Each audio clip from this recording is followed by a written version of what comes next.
Good morning everyone, প্রিয়া আশার ব্লগসের একটি নতুন ব্লগে আপনাদের সবাইকে স্বাগত জানাচ্ছি। আমি প্রিয়াঙ্কা, আশা করছি আপনারা সবাই ভালো আছেন, আমরাও ভালো আছি। আজ বৃহস্পতিবার আর এখন সকাল এই 7টা সোয়া 7টার মতো বাজে। আর আজকে আমার ঘুম থেকে উঠতে অনেকটা দেরি হয়ে গেছে অন্যান্য দিনের তুলনায়। আর মা যদি না ডাক দিত তাহলে আজকে আরও দেরি হয়ে যেত ঘুম থেকে উঠতে। তার কারণে আমি একদম টেরই পাইনি যে সকাল হয়ে গেছে আর এত বেলা হয়ে গেছে। ভীষণ শরীর খারাপ লাগছিল, শরীর খুব ভার লাগছিল, মাথা যন্ত্রণা হচ্ছিল, মানে একটা জ্বর ভাব যেটা তখনও ছিল। আর সেই ব্যথাটা এখন আরও একটু বেড়েছে, কমেনি। তো একরকমের টেনশানেই পড়ে গেছিলাম যে একে তো আজকে বৃহস্পতিবার, তার উপরে এত বেলা করে ঘুম থেকে উঠে পড়েছি। আর এখন পিতৃবাবু কালকে আবার রাত্রিবেলা তাড়াতাড়ি ঘুমিয়েছে, আজকেও তাড়াতাড়ি ঘুম থেকে উঠে পড়বে। ওরও ঘুম থেকে ওঠার সময় হয়ে গেছে। তো সব মিলিয়ে আরও তো শরীর খারাপ, সব মিলিয়ে এক প্রকারের আমি ফাপড়েই পড়ে গেছিলাম। তো মা আমার অবস্থাটা বুঝতে পেরে মা আমাকে বলছে, ঠিক যতটুকু পারবি ততটুকু কর, ডোপাটা করার দরকার নেই। তো আমি সেই কথাটায় মাথায় নিয়েই চলে আসলাম ছাদে। কী আর করা যাবে, চিন্তাই করে নিয়েছি যে আর যতটুকু পারবো ততটুকুই করবো, তার থেকে বেশি আর কিছুই করবো না। তো যাই হোক, হয়েও গেছিলো সব কাজ কমপ্লিট।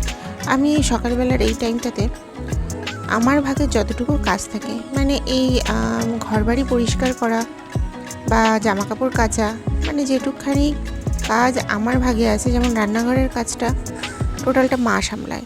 তো এই দিককার যতটা কাজ আছে আমি সকালবেলার টাইমটাতেই করে নেওয়ার চেষ্টা করি। তার কারণ পিতৃবাবু ঘুম থেকে উঠে পড়লে সত্যি কথা বলতে আমি আর মা দুজন মিলে হয়রান হয়ে যাই ওই একজন পিতৃবাবুকে সামলাতে গিয়ে। তো আর বাকি এই কাজগুলো না করা হয়ে ওঠে না, তখন হয়ে যায় চাপ। আর সেই কারণেই ও ঘুমিয়ে থাকতে থাকতেই আমি এই কাজগুলো কমপ্লিট করে ফেলি। আমি হয়তো একা না, সব মায়েরাই হয়তো এরকমই করে।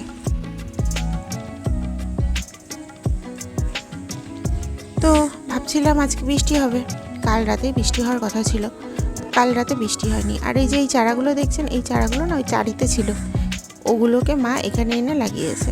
তার কারণ চারায় অলরেডি বেশ কয়েকটা পুঁই শাক আর এই চাল কুমড়োর চারা আছে, সেই কারণে মা এখানে কয়েকটা লাগালো, ওখান থেকে তুলে এনে আর ওখানে কয়েকটা আছে। তো ওখানে ওই জালি টাইপের কিছু একটা করে দিয়েছে মা, ওর উপরেই লতা পাতা ছড়িয়ে বেড়ে উঠবে। আর এদিকেও একটা জালি মতো আছে, তো দু জায়গায় হালকা হালকাভাবে বেড়ে উঠবে। আর এই যে আমি সকাল সকাল সব কাজ কমপ্লিট করে চলেও এসেছি পুজো করতে।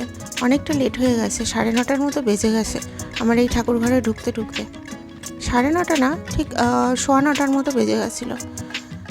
তারপরে এই পুজো কমপ্লিট করতে করতে যখন আমি ছাদ থেকে নিচে নেমেছি তখন দেখি প্রায় 9:45-10টার মতো বেজে গেছে।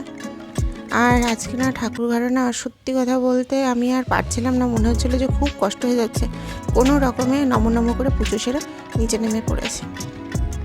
আর এই যে এটা আমার সকালবেলার ব্রেকফাস্ট, এখানে সেমাই আছে, লাচ্ছা সেমাই, রুটি আর চা।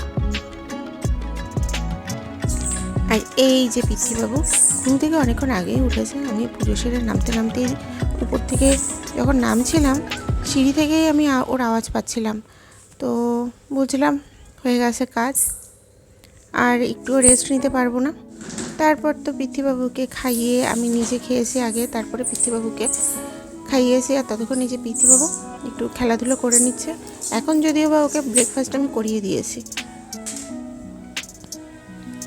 আর এখন পিতৃবাবু এটা করবে, এই খেলাধুলোটা চলবে মোটামুটি। ও যতক্ষণ না স্নান করছে দুপুরবেলা, তারপর খাওয়া দাওয়া করার পরও মাঝে মাঝে একটু এরকম করে, সেটা খুব কম করে। ও খাওয়া দাওয়ার পরে আসলে ঘুমোয়, ওই সময়টা ওকে জোর জবরদস্তি করে হলেও ঘুম পাড়ায়।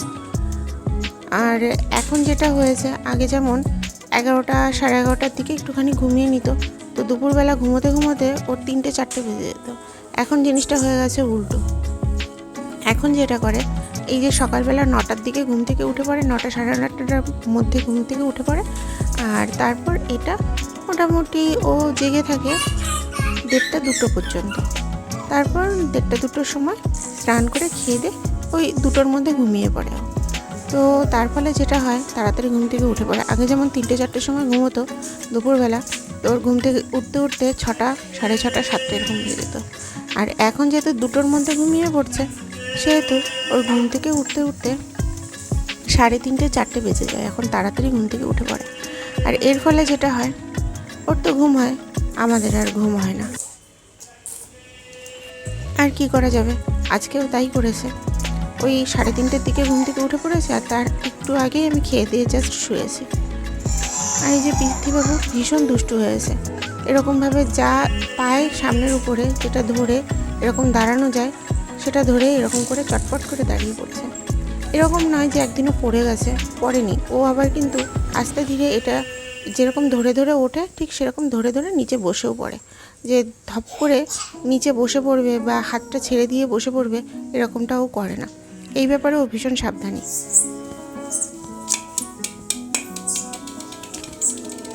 আর পৃথ্বীবাবুকে দেখছি ইদানিং ও খুব বল ভালোবাসছে। আর এই বলগুলো ভাবছি আরও কয়েকটা নিয়ে আসবো। প্রথম দেখতাম এই বলগুলো খুব ও ভালোবাসতো, তারপর মাঝখানে দেখতাম আর এই বল দিয়ে খেলতে চাইতো না। এখন আবার দেখছি এই বলগুলো দিয়ে আবার খুব খেলছে। আসলে বাচ্চা কাচ্চা মানুষ, এদের কিসে যে মর্জি। আর আমরা বড়রাই কখন কি করব, কখন কি আমাদের মাথায় আসে তার নেই কোনো ঠিক ঠিকানা। আর এরা তো ছোটো মানুষ, এদের কথা আর কী বা বলবো। তো যাই হোক, ও খেলছে, ও যেটা নিয়ে খেলে শান্তি পায় সেটাতেই মঙ্গল। আর এই যে আমার এটা দুপুরবেলার লাঞ্চ, পৃথ্বীবাবু ঘুমিয়ে পড়েছে আর আমি সেইভাবে লাঞ্চটা কমপ্লিট করে নিই। আর এই যে এখন 3টের মতো বাজে, আর আজকে এই যে কালকের বিরিয়ানি আর মাটন ছিল, সেটা আমাদের আজকেও হয়ে গেছে। হয়তো কালকের জন্য কিছু থাকবে, অনেকটা রান্না করে ফেলেছি আসলে বিরিয়ানিটা। আর যদিও বা ইচ্ছে করে রান্না করেছি যাতে 2-3 দিন যাবত ধরে খাওয়া যায়। আর এই যে বৃষ্টি নেমে গেছে, চারপাশটা অন্ধকার হয়ে গেছে, আর প্রচণ্ড ঝড়ো হাওয়া বইছে, আর তার সাথে হালকা হালকা বৃষ্টি। যদিও বা বৃষ্টির বেগটা আরও পরে বেড়েছিল, আর বজ্র বিদ্যুৎ হচ্ছিল। তো যাই হোক, ভীষণ একটা মনোরম ওয়েদার ছিল সেই সময়টা।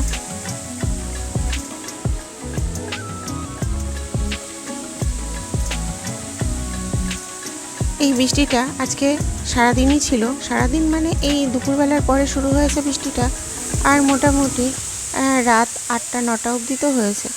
আর এরপরে আর হবে কি না ঠিক জানি না। আর দেখছেন তো, এই দুপুরবেলাতেই সবাই বাড়িতে লাইট জ্বালিয়ে নিয়েছে। কী করবে, অন্ধকার হয়ে গেছে। কতটা বোঝা যাচ্ছে বুঝতে পারছি না, বাট বেশ ভালো অন্ধকার হয়েছে। আর যাই হোক, আজকে তাহলে এ পর্যন্তই রাখছি। আমার এই চ্যানেলটিকে আপনারা অবশ্যই সাবস্ক্রাইব করবেন, আর ভিডিওটি ভালো লেগে থাকলে একটু লাইক করে দেবেন। সবাই ভালো থাকবেন, সুস্থ থাকবেন। আবার কথা হবে একটা নতুন ব্লগে। ততক্ষণের জন্য টাটা। আর এই যে মুষলধারে কিন্তু বৃষ্টি পড়ছে। তবে যেটা খারাপ লাগে সেটা হচ্ছে এই যে বিদ্যুৎ বর্ষণ হয়, এই জিনিসটা আমার একদম ভালো লাগে না। এই বিদ্যুৎ চমকানোর ব্যাপারটা ভীষণ খারাপ লাগে। ভয় লাগে তা নয়, কিন্তু ভালো লাগে না।